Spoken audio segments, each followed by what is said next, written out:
მოგესალმებით მეგობრებო. ვაგრძელებთ სერიას მშობლობის ტიპებზე. დღეს განვიხილავთ ისეთ ძალიან გავრცელებულ მშობლის ტიპს, როგორიც არის მკაცრი მშობელი. კაცს მშობლობას კიდე ეძახიან ავტორიტარულ მშობლობას, ან და მაკრიტიკებელ მშობლობას. კაცრი შესაძლებელია ბუნებაც იყოს. სიტყვა მკაცრი ბუნებასთან მიმართებაში გულისხმობს სუსხიანს, რთულად გასავალს, რთულად საცხოვრებელს. თუმცა არამც და არამც ჩაგვრელს და ადამიანის დამტკუნველს, მისი პიროვნების დამტკუნველს. აი მშობლობასაც შეეხება, ზუსტად მაგას გულისხმობს. გულისხმობს იმას, რომ ავტორიტარული, კაცრი მშობლობა მოითხოვს შვილისგან უპირობო მორჩილებას, წესების დაცვას და გულისხმობს დასჯას. კაცრი მშობლობა ტრადიციულად დაკავშირებულია მამებთან და მამაკაცურობასთან. საინტერესო იქნებოდა და ვერ მოვიძიე სიტყვა მკაცრის ეტიმოლოგია, ანუ წარმოშობა. ეჭვი მაქვს, რომ სიტყვა მკაცრში ძირი არის კაც. არ არის გამორიცხული, რომ მკაცრი გულისხმობდეს კაცურს, ანუ მამაკაცთან ასოცირებულს. ფსიქოლოგიაში ზუსტად მამაკაცებთან, ანუ მამებთან არის ასოცირებული ტრადიციულად კაცრი მშობლობა. ძალიან ბევრ ქვეყნებში და კულტურებში მიღებულია, რომ მამა არის მკაცრი. აი, მკაცრ დედას კიდე ცოტა ეჭვის თვალით, ცოტა ნეგატიურად და გამკიცველად უყურებენ. ნებისმიერ შემთხვევაში, როგორც არ იქნებოდა, მკაცრ მშობლობაში მშობელი მოითხოვს შვილისგან ა. უპირობო მორჩილებას, ბ. წესების დაცვას და c. მიღწევებს. ასეთ შემთხვევაში ბავშვს რა სქესისაც არ იქნება, ის იქნება ვაჟი თუ ქალიშვილი, უმალ უვითარდება პერფექციონიზმი და ყველა შვილებს ემუქრებათ შიში. ანუ ავტორიტარული მშობლობა ბავშვებში ხშირად შეიძლება ითქვას უმეტესწილად იწვევს შიშს. როგორც შეგვიძლია დავასკვნათ, ბუნების სიმკაცრე დაკავშირებულია მის თვისებასთან, რაც არის გაუვალობა, რთული კლიმატი და როგორც უკვე აღვნიშნეთ, არ არის მიმართული პიროვნების ჩაგვრისაკენ, მის მორჩილებისაკენ. კაცს მშობლობაში უპირველეს ყოვლისა საინტერესოა თვითონ მშობლების ფსიქოლოგია, რომლებიც უმეტეს შემთხვევაში გაზრდილები არიან ამავე კაცრი მშობლების მიერ. ამას კიდევ ფსიქოლოგიაში ეძახიან გენერაციულ ტრავმას, რაც ნიშნავს, რომ მშობლიდან მშობელზე, თაობიდან თაობაზე გადადის ასეთი სტილის კაცრი მშობლობა და ის გრძელდება, სანამ არ გარდაწყდება რომელიმე შვილზე, რომელიც უკვე თავისუფლად თავის შვილთან იქნება მყარი, უსაფრთხო მშობელი. სამწუხაროდ ეს იშვიათად ხდება და უმეტესწილად ფსიქოლოგის დახმარებითაც. რაც შეეხება თაობიდან თაობაზე გადასვლას ამ სტილის მშობლობის, ტრადიციულად კაცრი მშობლობა გადადის მამიდან ვაჟიშვილზე. ყველაზე ხშირად ასე ხდება ხოლმე. დღეს ჩვენ განვიხილავთ კაცს მშობლობას დედის ჭრილში, კაცს მშობლობას მამის ჭრილში და როგორ მოქმედებენ ისინი სათითაოდ ვაჟიშვილსა და ქალიშვილს. ვაგრძელებთ მეგობრებო საუბარს ავტორიტარულ მამაზე. კაცრი მამები ნებისმიერი სქესის შვილებთან მიმართებაში გამოირჩევიან დაბალი ემოციურობით და მაღალი მოთხოვნებადობით. ანუ ისინი ითხოვენ შედეგებს, ისინი იმორჩილებენ და შიშს ნერგავენ. მათ შორის იყენებენ დასჯასაც. ვაჟები იქნება თუ ქალიშვილები, კაცრი მამის ხელში ბავშვებს ძალიან ხშირად უვითარდებათ პერფექციონიზმი. ანუ სწრაფვა, გააკეთონ ყველაფერი უბადლოდ და უზადოდ, რათა არ იქნენ დასჯილი ან არ ქონდეთ ემოციური გარიყულება მშობლისგან. უკვე შემდგომ კაცრი მამის შვილები გადაიტანენ ასეთ სტილს ან პარტნიორებზე, ან თავიანთ შვილებზე. ისინი ხდებიან ძირითადად მაკონტროლებლები. ისინი აკონტროლებენ თავის პარტნიორების და შვილების ქმედებებს და ცდილობენ ბავშვობაში ათვისებული პატერნები, მოთხოვნის პატერნები გადაიტანონ თავიანთ ურთიერთობებში. შვილებსაც შეეხებათ, კაცრი მამის ხელში გააჩნია რა ხასიათის შვილი იქნება. თუ ბავშვი თავის ბუნებით, თავიდანვე, ბავშვობიდანვე არის მორცხვი, ის შემდგომში მოახდენს დიდი ალბათობით განცდების ინტერნალიზაციას და გამოირჩევა დაბალი თვითშეფასებით. პირიქით არსებობენ სხვა ბავშვებიც, რომლებსაც მაღალი ურჩობა გააჩნიათ, ანუ ცოტა აგრესიულები არიან, ცოტა თამამები არიან. მკაცრი მამის ხელში თამამი ბავშვები დიდი ალბათობით იქნებიან ურჩები, გამოხატავენ ალბათ აგრესიას და ეცდებიან, ასე ვთქვათ, წინააღმდეგობა გაუწიონ კაც მამობას. ზოგადად ნებისმიერ შემთხვევაში მკაცრი მამის სახე, როგორც ვახსენეთ, არის ძალიან გავრცელებული, საკმაოდ მისაღებიც ბევრ კულტურაში. ითვლება, რომ მამა აკეთებს თავის საქმეს. ეგეთი ტიპის მამის დევიზი არის თქვი და მორჩა, იმიტომ რომ ასე ვთქვი, იმიტომ რომ ასეა საჭირო და წერტილი, რაც როგორც ხედავთ, საკმაო გავლენას ახდენს შვილებზე. რომ შევაჯამოთ, მკაცრი მამის ნებისმიერ სქესის ბავშვზე, შვილზე ზემოქმედება შეიძლება გამოხატული იქნეს ორნაირად. ან ეს იქნება გარეთ გამოტანილი, ანუ ექსტერნალიზირებული, რაც გამოიხატება აგრესიაში, ტყუილში, დამანგრევებლობაში, წესების დარღვევაში და ურჩობაში, ან ინტერნალიზაციაში, ანუ შიგნით განცდებში, რომელიც გარედან არ ეტყობა ბავშვს და ეს შეიძლება გამოხატული იქნას როგორც დაბალ თვითშეფასებაში, აგრეთვე სოციალურ იზოლირებულებაში, ანუ გარიყულობაში. კიდევ ერთხელ შევახსენებ მამებს, რომ შვილების სიყვარული არის უპირობო, დისციპლინაც გამოიყენება, რა თქმა უნდა, ოღონდ არა სადამსჯელო მისიის სახით, არამედ განმარტების და სწავლების ფორმაში. უკვე შემდგომ განვიხილავთ მკაცრი დედის გავლენას ნებისმიერ სქესის ბავშვზე და აგრეთვე მკაცრი მამის გავლენას ვაჟებზე, მკაცრი მამის გავლენას ქალიშვილებზე, მკაცრი დედის გავლენას ვაჟებზე და მკაცრი დედის გავლენას ქალიშვილებზე.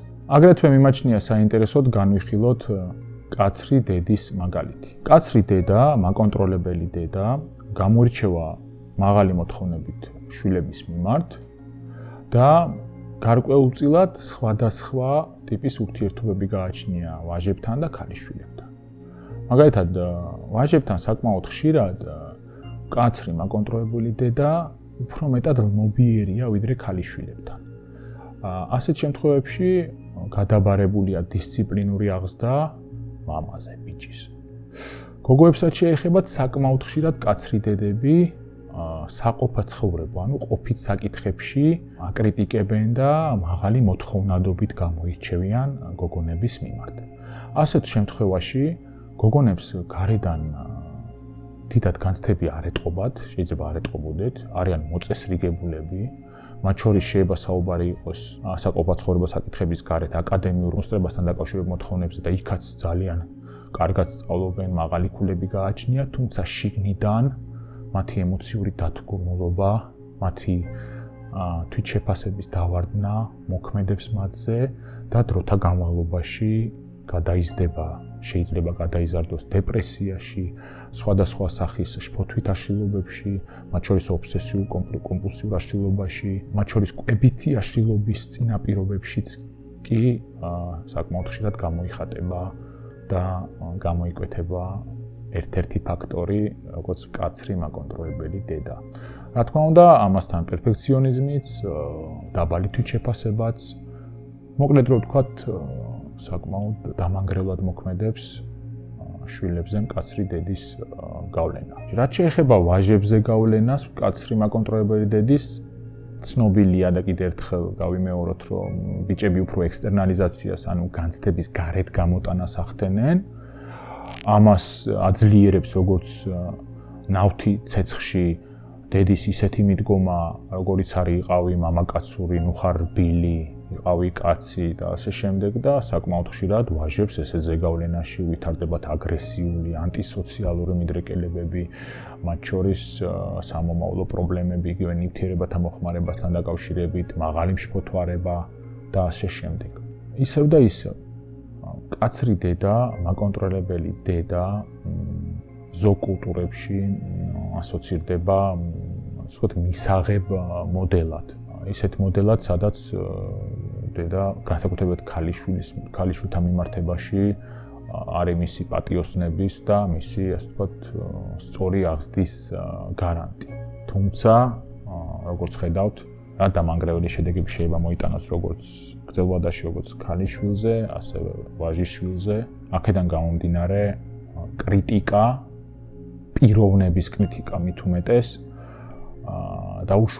დაუშვებელია ჩაგვრელობითი, პიროვნების შემხებლობითი გამონათქვამები, ჩანერგვა.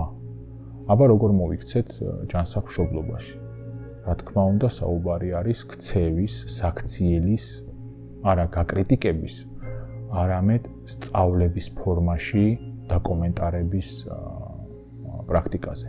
ამავე დროს, რა თქმა უნდა, მოქმედებს როგორც სანქციების, ანუ დასჯის მექანიზმი შეიძლება მოქმედებდეს რაღაც პრივილეგიების არ მიცემის მაგალითზე, თუმცა არამც ფიზიკური და პიროვნების დამტკუნველი, ანუ ჩაგვრელი კრიტიკა.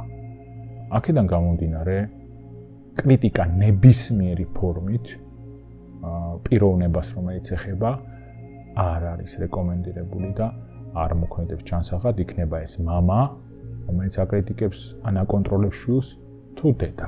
ზოგადად მაკონტროლებელი, ანუ მკაცრი მამის შესახებ საუბრისას, უნდა აღინიშნოს, რომ ეგეთი ტიპის მამის შვილებს უვითარდებათ არამდგრადი მიჯაჭვულობა, რომელიც ძირითადად გამოიხატება ამრიდებლობით. ანუ ადამიანი თავის გრძნობებისგან უფრო ბავშვი ხდება გათიშული და ცდილობს აერიდოს ინტენსიურ გრძნობებს.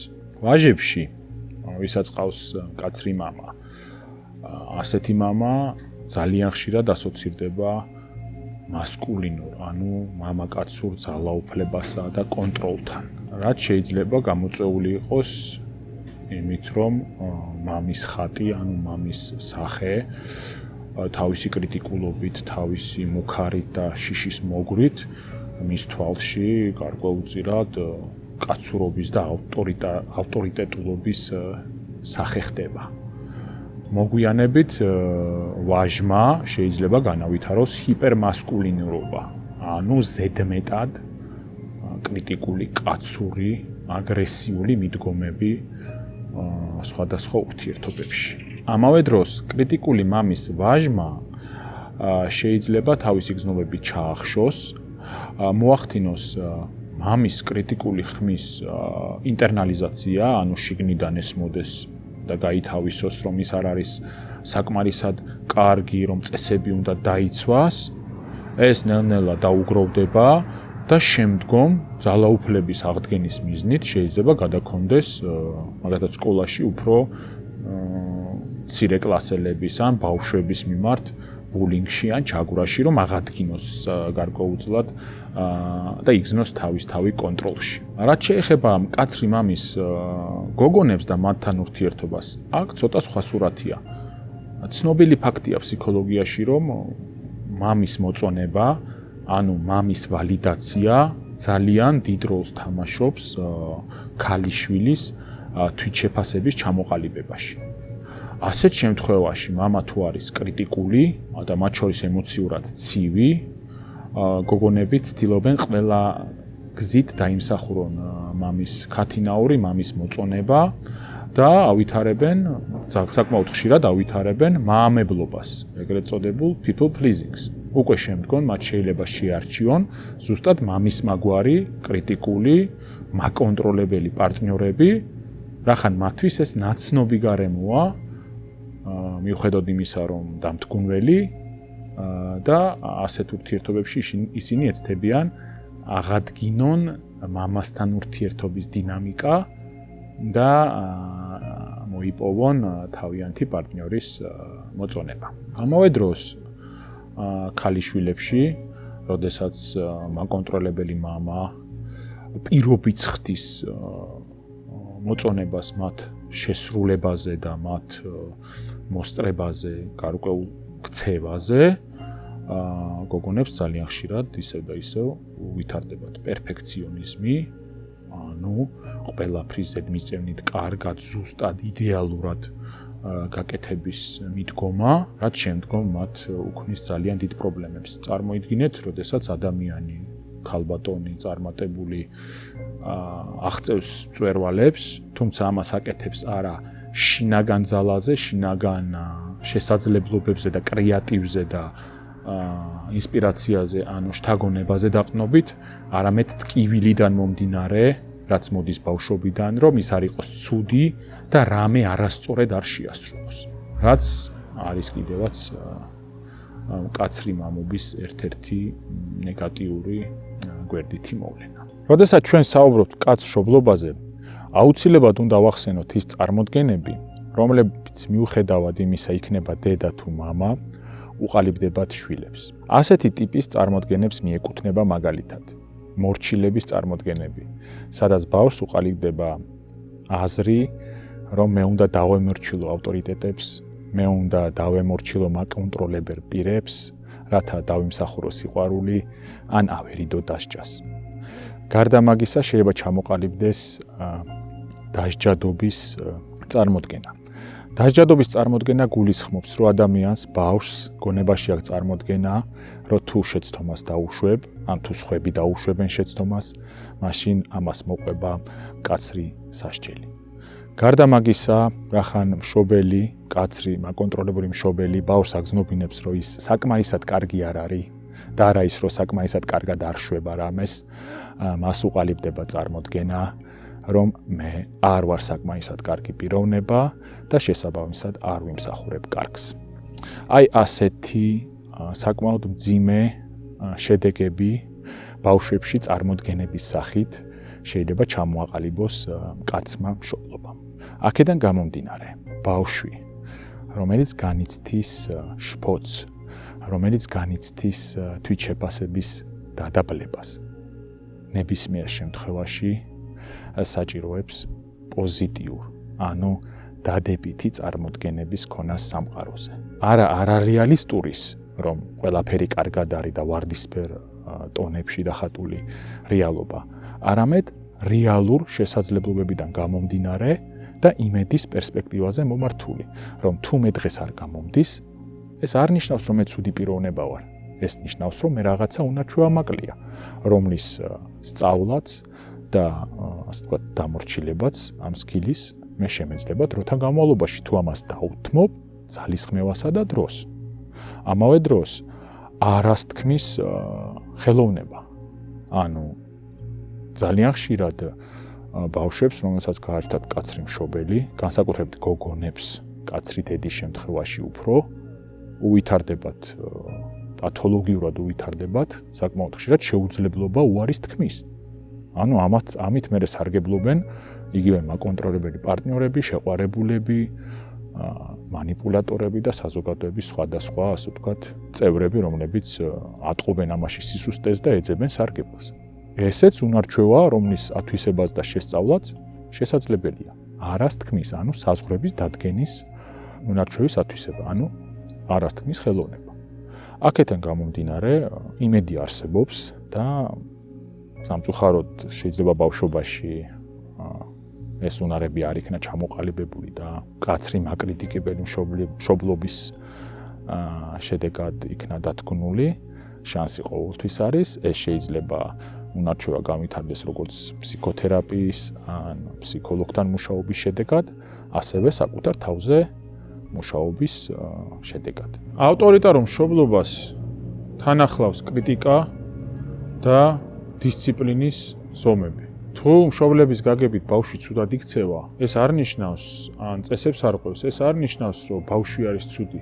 ეს ნიშნავს, რომ მას აქვს რაღაც სათქმელი და მშობელს მართებს ისწავლოს მისი მოსმენა. ნებისმიერ შემთხვევაში კრიტიკა ისევ და ისევ არის სწავლების ფორმით და მიმართულია საქციელზე, ქცევაზე და სწორი მოდელის სწავლებაზე და არა პიროვნების გაკიცხვაზე და თვითშეფასების დადაბლებაზე.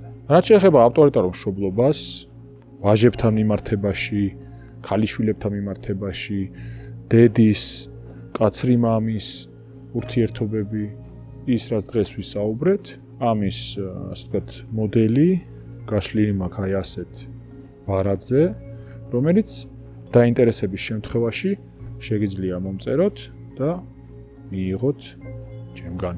მადლობა ყურადღებისთვის და შევხვდებით შემდეგ ვიდეოში.